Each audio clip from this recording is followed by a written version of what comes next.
Remember when I said that I thought that maybe the actual deck had kind of like fallen forward, you know, and jammed up the reel tables and had to all be readjusted? There's been some evidence of some significant stress. If you look at this right here, it's got some pieces missing. The 11-pin plug that goes from the deck to the DBX encoder decoder chassis, the pins got stressed and broke the bakelite off of that. So this socket is going to be replaced by that one. It's kind of like those old cooking shows where the guy would actually take and prepare the whole meal, and he'd sprinkle this on there and he'd do all that kinds of stuff and stir it and do all this and add this and take that. And then he'd put that in the top oven. Yeah, surprise, bottom oven, there it comes out all done. Well, there it is, lo and behold. And I showed you that, but I already cut the connector off of that. No fear, because I've got a new one. So I'm going to show you a kind of real fast way of being able to do this without actually creating more problems for yourself down the road. Because soldering in here, I mean, if you look at the end of this thing here, well, there's these holes, all these holes, there's 11 of them. The bare wires, they have to be exactly the same length.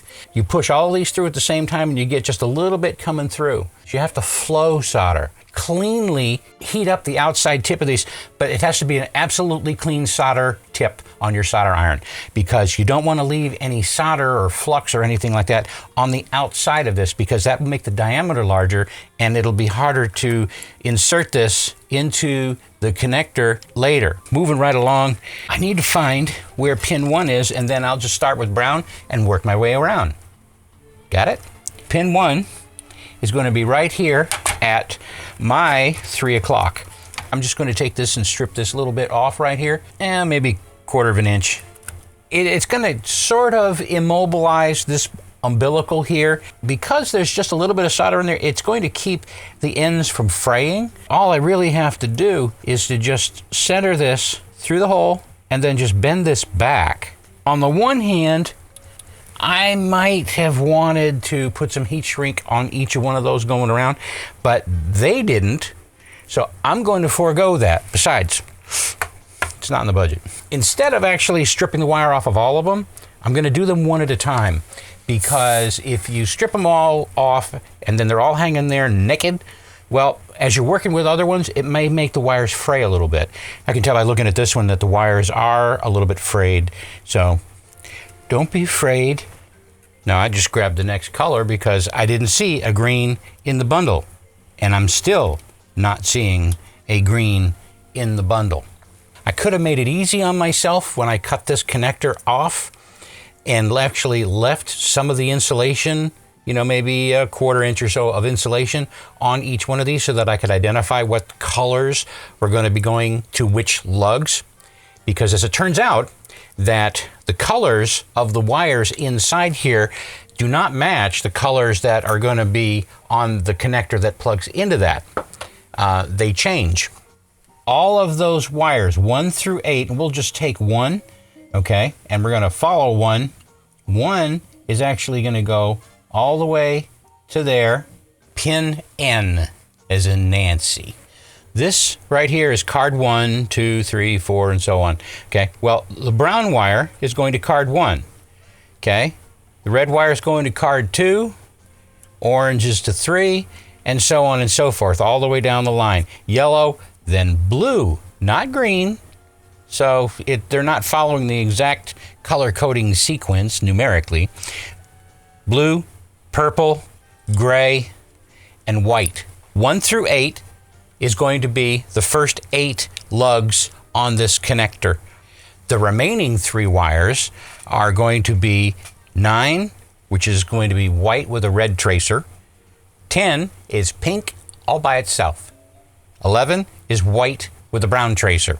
Those are actually connected to the power supply card right here. And it's going to start with pin 9, pin N on the power supply board. Pin 10 off that connector is going to M, as in Mary, and 11 is going to L, as in Larry. Larry's a happy guy.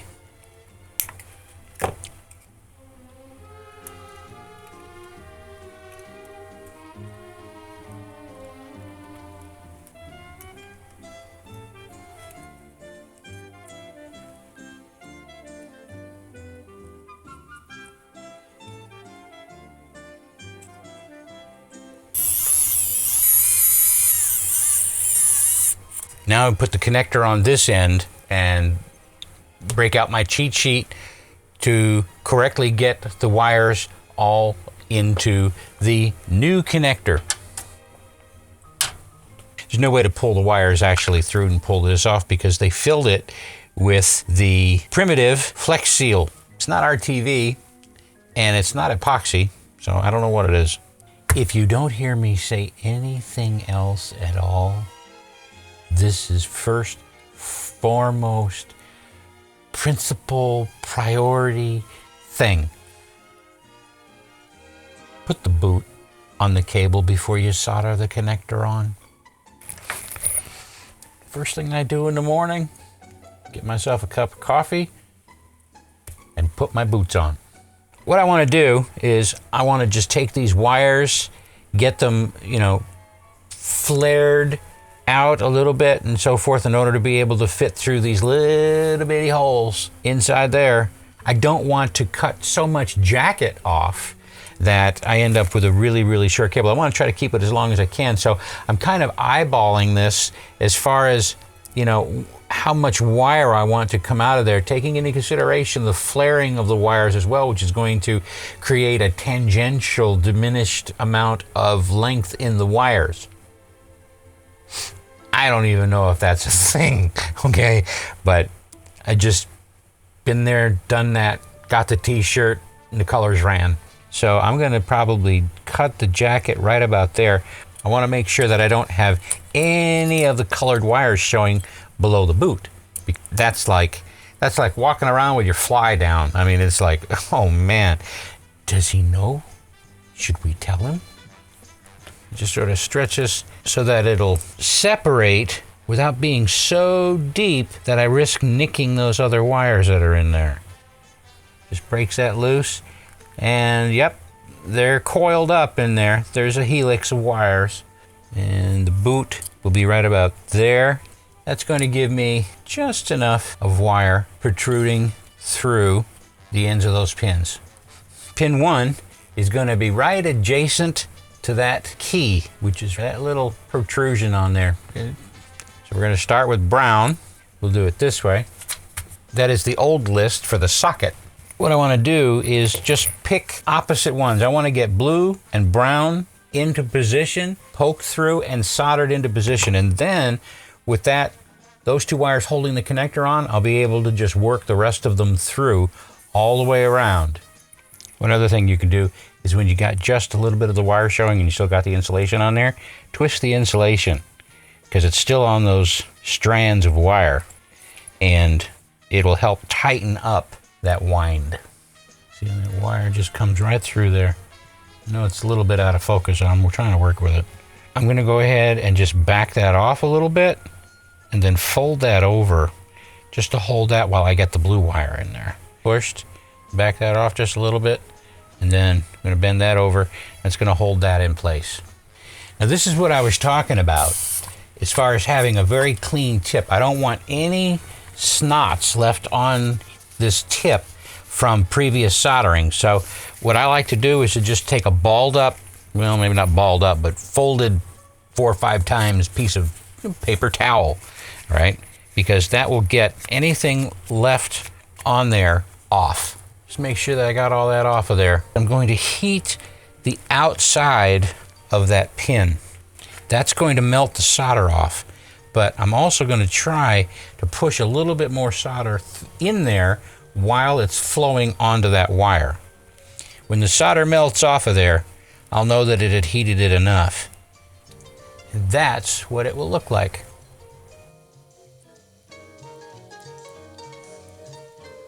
Just get a more uniform contact solder.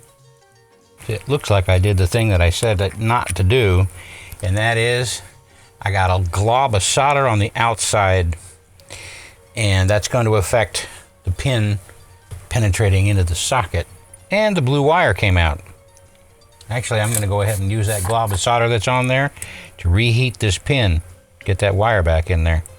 We'll trim all the ends off, get some bare wires on there, and just poke those into those pins and solder them. Now, you may have noticed that getting the blue and brown wires started was a little more of a challenge than I'd care to admit. But at this point, what I'm going to do is sort of change it up a little bit. I'm going to go ahead and get the rest of these wires ready to be inserted. I'm going to go ahead and strip them off, but I'm going to tin them just enough to sort of get those strands held together, and it will actually provide a little extra solder for the new solder to meld with. I want to be real quick about it because a much hotter iron is going to transfer heat really quickly, and I don't want to damage the insulation on these wires. This is what I call lime.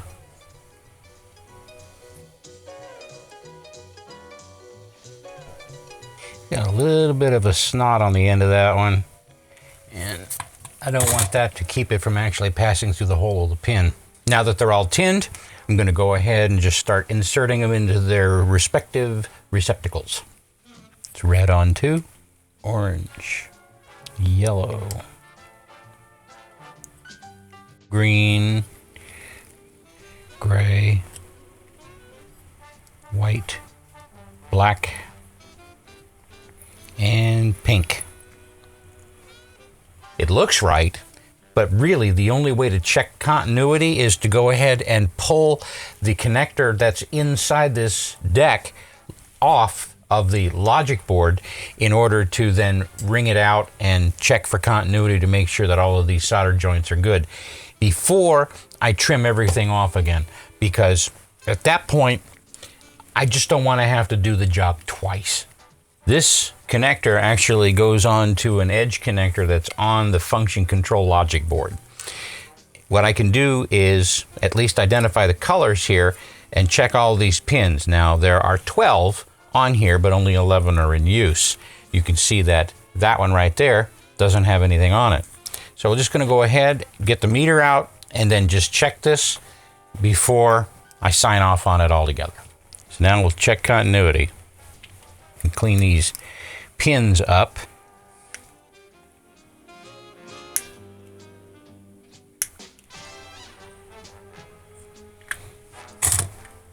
Yeah, that looks a whole lot better. We'll just go ahead and get this boot set on there. These little slots that are in the side of this case here are going to expand just to fit around the neck of this thing.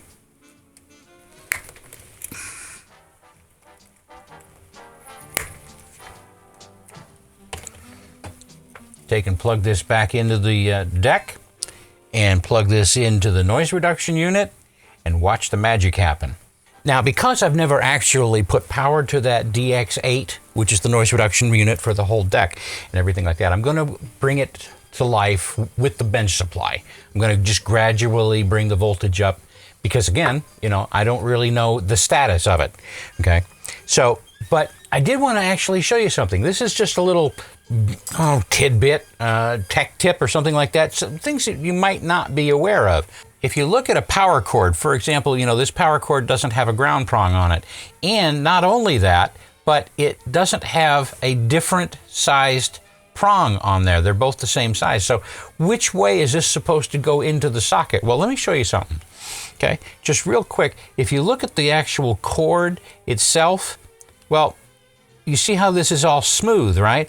But then if you flip it over, you're going to see that one of these cords, one of these wires for this plug actually has some ridges on it.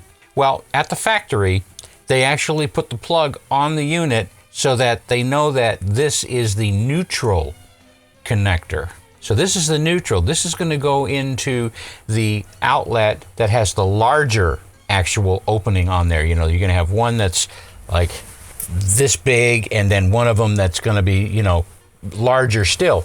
Okay, well, the small one is the hot leg. The neutral is where you want to be for, you know, making sure that there is, it's kind of like an internal ground, but not really, okay? But the neutral side of your utility for your household or wherever is actually going to be a pseudo ground. It's actually grounded at the pole. We don't have to get into all that. So I'm just gradually going to bring the power up and hope for no smoke, okay? It's starting to come to life. I can see the power light starting to light up there. All right, I'm at 100 volts, 110, 115. All right, so I'm just going to lock it in at 115 volts. All right, now nothing else is actually lit up here, so I'm going to turn the deck off, and I'm going to tie this new connector into the DBX unit. Seems to be happy. Of course, I really don't know what to expect. There's the DBX in button. Green lights across the board. That's nice.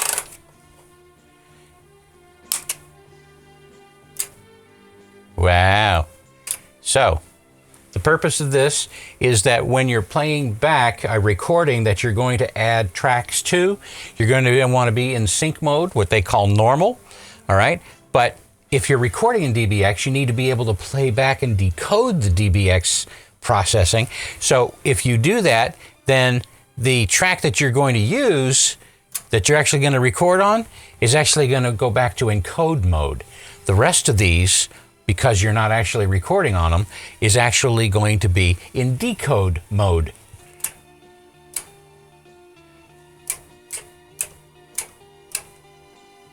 So now they're all in encode mode.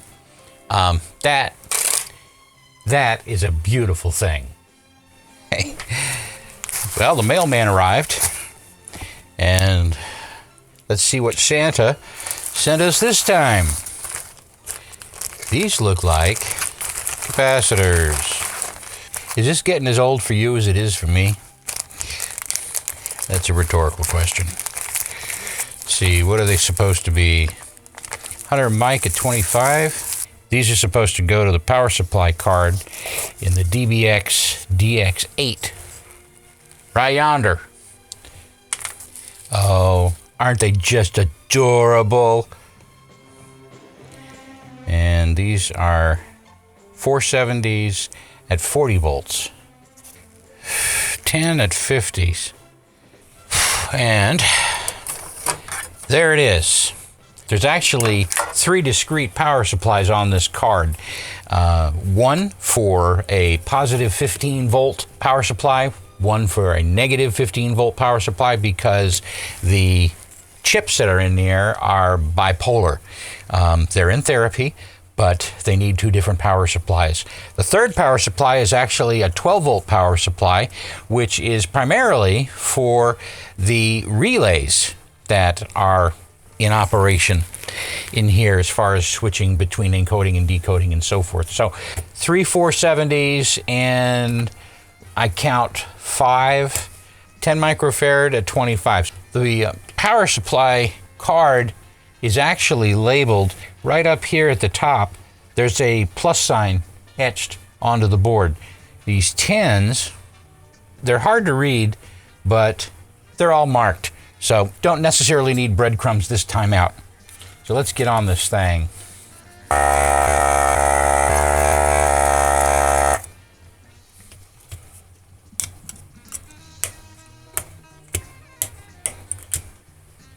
There's actually 3 bridge rectifiers.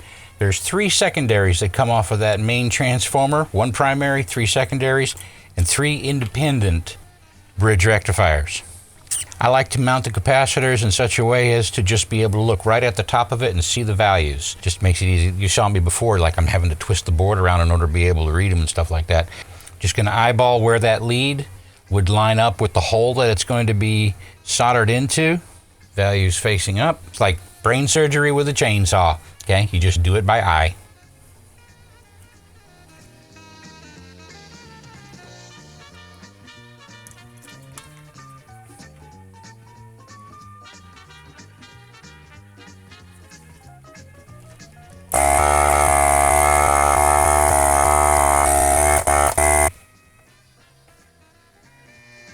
Doesn't really take a whole lot to be able to just go ahead and replace the capacitors on a particular PC board, but and there we have it. Send it home. We'll get this cover on here because we're pretty much done inside here now. And then just taking a look at this, all right, we can now see there's these capacitors that they've mounted onto the back plane of this, the thing that just jumps out at me is the fact that there's 6 capacitors and there's 8 channels. So what are those capacitors doing exactly? Well, I can tell you that they're coming right off of the power supply, off the positive 15 volt supply, and by the looks of it, on the negative 15 volt supply. They're doing it once, twice, thrice. The positive side of this capacitor is going to the positive 15 volt bus all the way back to the power supply. The negative side of this capacitor is going to ground. All right. The positive side of this capacitor is going to ground. And the negative side is going to, of all things, the negative 15 volt supply. With all due respect, when I say no-brainer, but you got to have some brains involved. So what's my excuse? It's going to be loose on there, but once it's soldered, it's going to shrink a little bit on there. I'm going to see if I can't get the leads the same length as the old ones and still be able to get it in there and solder it in place. Change of plan. Rather than using the solder sucker in order to be able to get that cleared off of there, I'm just going to go ahead and use the iron, heat up the solder on that actual bus right there, pull the old capacitors off. I'm going to leave that solder in place there so it'll be there when I go to put the new capacitors in place.